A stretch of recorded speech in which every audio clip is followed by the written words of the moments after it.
everybody. It's 3 p.m. and it is time for dinner with Nanny Bubby.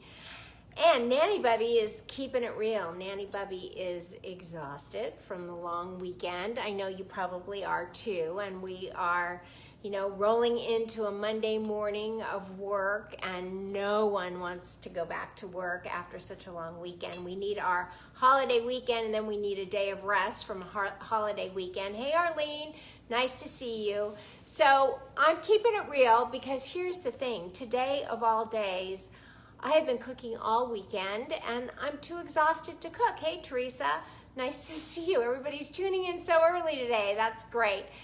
And as I was saying, I'm not cooking today. And so what I am doing, and I'm wanting to encourage you to do it as well, is I'm batch cooking, meaning that what I cooked previously and froze is what I'm eating for the family today. And especially on a day like today where it's cold and rainy, you just really want to cuddle up with a lot of things that batch cooking is very warming and very comforting food. So here is my chicken soup, which I've been defrosting all day long. So, hey Ryan, nice to see you. So here is the chicken soup. I'm gonna be defrosting that.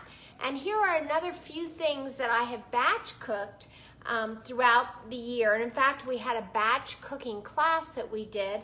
And if you'd like me to go ahead and post these recipes, I need to figure out how to convert them from PDF to JPEG so that we can put them up on Facebook.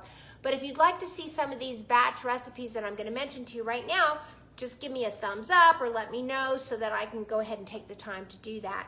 But aside from soup and chicken soup, which is one of the things that my family loves, and I make it all the time, I make it in a huge cauldron, and I must make 8 quarts of chicken soup at a time. Of course, we eat like 2 or 3 quarts right away, and then the rest of it all gets put away. Sometimes I just take the broth and just freeze plain broth so I can use it for whatever a recipe may call for in the future, and or just adding vegetables to it at a later date.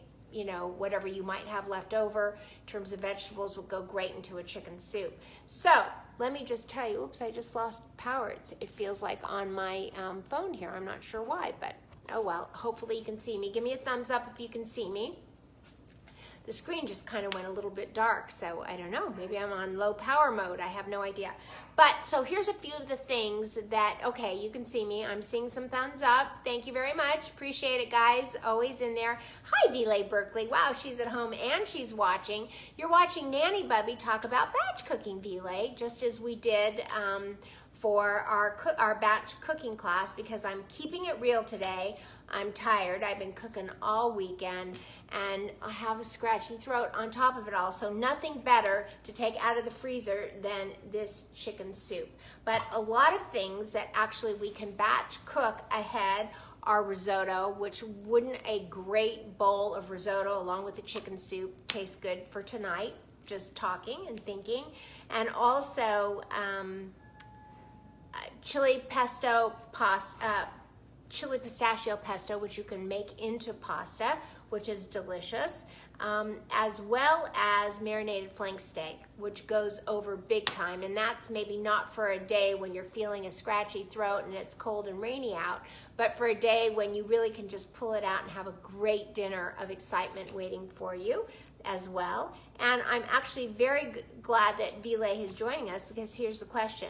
If I can get these recipes in JPEG rather than in PDF, I can post them on Facebook today when we're done, which I am happy to do for everybody. So you have to give me a few thumbs up if you want me to post it for you after we're done here. Happy to do it, but I gotta see some action here, so you gotta let me know.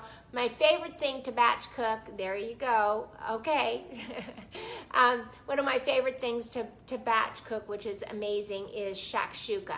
What's really fantastic about shakshuka is you can take all of that really dreamy tomato sauce, rich and thick tomato sauce, and you can crack eggs in it after it's defrosted and make it as regular shakshuka.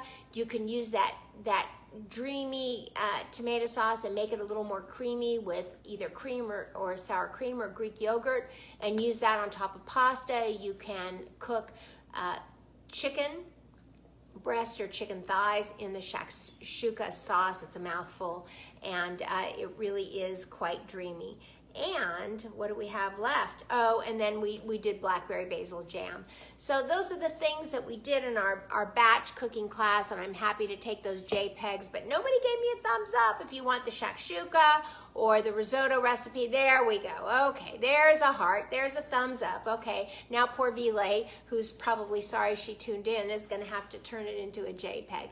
But that's really it for today. I'm exhausted, and I couldn't just cook just for the sake of cooking. I had to keep it real and let you know that some days it's okay just to pull it out of the freezer, have pre-cooked it, pre-made it, and gotten it ready. And it's gonna be so simple tonight. I get to go to bed early. I get to cuddle up next to the fireplace and read a good book. There's not gonna be a lot of dishes. There's not gonna be a lot of things.